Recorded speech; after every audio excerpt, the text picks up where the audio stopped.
Be add college کے بارے میں کبھی آپ نے دیکھا کر کے بی ایڈ کالج میں کون لوگ پڑھ رہے ہیں؟ کیا 100%؟ کیا وقت میں جو بی ایڈ کالج چل رہے ہیں اس میں 100% مسلمان پڑھ رہے ہیں؟ میں آپ کو بتانا چاہتا ہوں کہ بی ایڈ کالج کی یہ حالت ہے کم از کم بہار میں کہ 85 سے 98% تک، کم سے کم 85 اور زیادہ سے زیادہ 98% غیر مسلم پڑھ رہے ہیں اس میں۔ تو یہ جو ختم ہونا ہے، اور یہ بات آپ کو سمجھنے کی ہے، یہ کالج جو ختم ہونا ہے تو اس کا نقصان زمین کا تو مسلمان کو ہونا ہے، سروس کا غیر مسلموں کو ہونا ہے۔ ہم لوگوں کو یہ سمجھایا گیا ہے کہ وقف مدرسہ ہے اور مسجد ہے، بس اس کے علاوہ کچھ نہیں ہے۔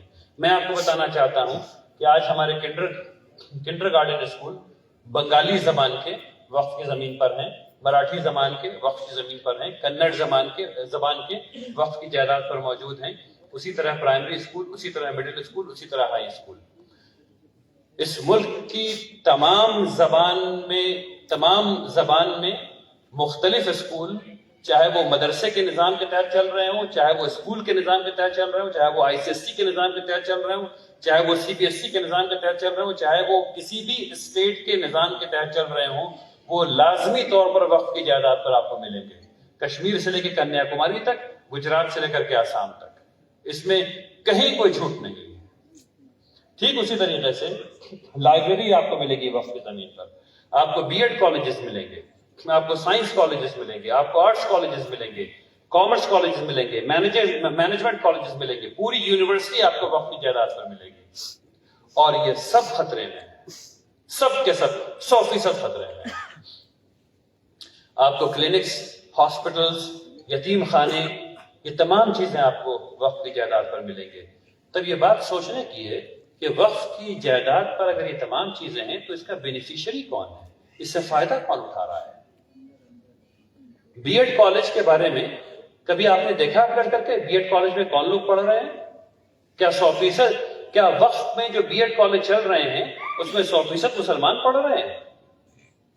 میں آپ کو بتانا چاہتا ہوں کہ بی ایڈ کالج کی یہ حالت ہے کم از کم بہار میں کہ 85 سے 98% تک، کم سے کم 85 اور زیادہ سے زیادہ 98% غیر مسلم پڑھ رہے ہیں اس میں۔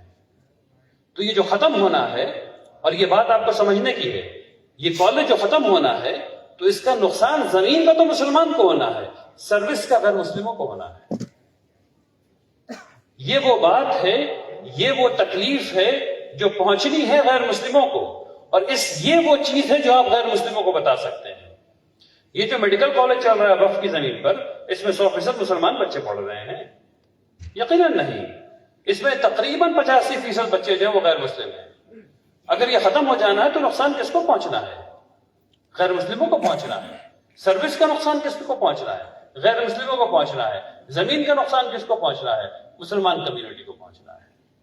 تو اب یہ طے کرنا ہے کہ ڈاکٹر بننا ہے کہ نہیں بننا ہے۔ ٹھیک اسی طریقے سے ہر قسم کے کالج کو لے لیجئے، سب کے یہی حالت ہے۔ ارے بھائی، مسلمان جو ہیں وہ 15% کے آس پاس ہیں، کہ کسی اسٹیٹ میں زیادہ کسی اسٹیٹ میں کم، یہی ہے نا؟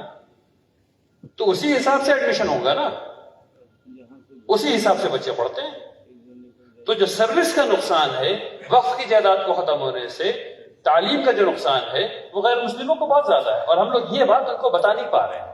یہ بات ہم لوگ اپنے غیر مسلم بھائیوں کو نہیں بتا پا رہے۔ ہم لوگ کو بتانا چاہیے کہ جو سروس کا نقصان ہے وہ ان کا نقصان ہونا ہے۔ اس کے بعد مساجد کا نقصان ہے، اس کے بعد مدارس کا نقصان ہے، اس کے بعد قبرستان کا نقصان ہے، اس کے بعد درگاہ کا نقصان ہے، وغیرہ وغیرہ۔ آج لوگ پوچھتے ہیں